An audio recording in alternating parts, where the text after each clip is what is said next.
Banyak orang yang nggak tahu kalau bacaan sehari-hari ini bisa naikin nyali dan angkat derajatmu jadi lebih tinggi. Yuk kita kaji. Ikhwani fillah, di antara banyak amalan yang ringan tapi punya efek yang luar biasa, salah satunya adalah membaca sholawat kepada Nabi Muhammad SAW. Dalam Islam, sholawat itu bukan cuma bentuk cinta kita kepada Rasulullah SAW, tapi juga jadi salah satu syarat terkabulnya bagi doa-doa kita. Dalam hadis yang diriwayatkan oleh Imam Tirmizi rahimallahu ta'ala anhu, bahwasannya Rasulullah SAW bersabda, "Au kama qala Rasulullah SAW, inna du'a mauqafun bainas sama'i wal ardi la yas'adu minhu syai'un hatta tusalli ala nabiyyika sallallahu alaihi wasallam." Sungguh doa itu tertahan di antara langit dan bumi dan tidak akan naik sedikit pun sampai kamu bersalawat kepada nabimu sallallahu alaihi wasallam. Nah, ikhwani fillah, dari sekian banyaknya bacaan salawat, ada satu nih yang pasti familiar banget dengan kita. Kenapa? Karena kita baca salawat ini minimal 5 kali dalam sehari di dalam salat-salat kita.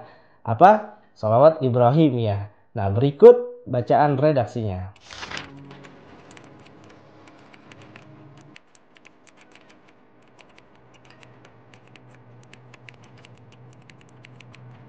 Dalam buku 135 Shalawat Nabi karya Al-Habib Syarif Muhammad Ali Drus yang juga mengutip dari Imam Nawawi rahimallahu ta'ala anhu, dijelaskan bahwasannya sholawat Ibrahimiyah ini adalah sholawat yang paling utama.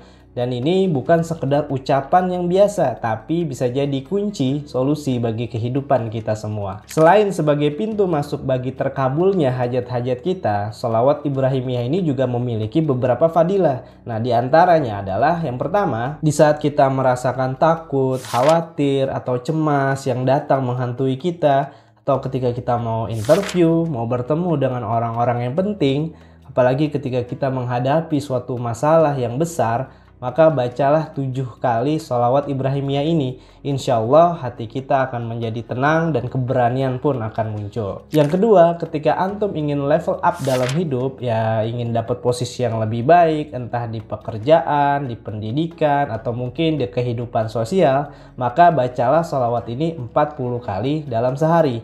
Insya Allah Allah akan mudahkan jalan antum. Masya Allah, ternyata kuncinya itu nggak ribet ya. Asal kita mau istiqomah sholawat, insya Allah hidup kita akan selamat. Semoga Allah Subhanahu wa Ta'ala menjadikan kita termasuk hamba-hambanya yang selalu istiqomah bersolawat kepada Nabi Muhammad SAW, sehingga hidup kita semakin berkah, doa-doa kita dikabulkan, dan kita makin cinta kepada Nabi Muhammad SAW. Amin amin ya rabbal alamin. Silahkan komen kalau antum punya pengalaman menarik ketika mengamalkan sholawat tersebut, dan jangan lupa untuk share ke saudara-saudara muslim lainnya supaya kebagian amal jariah. Wallahu a'lam bishawab. Wassalamualaikum warahmatullahi wabarakatuh.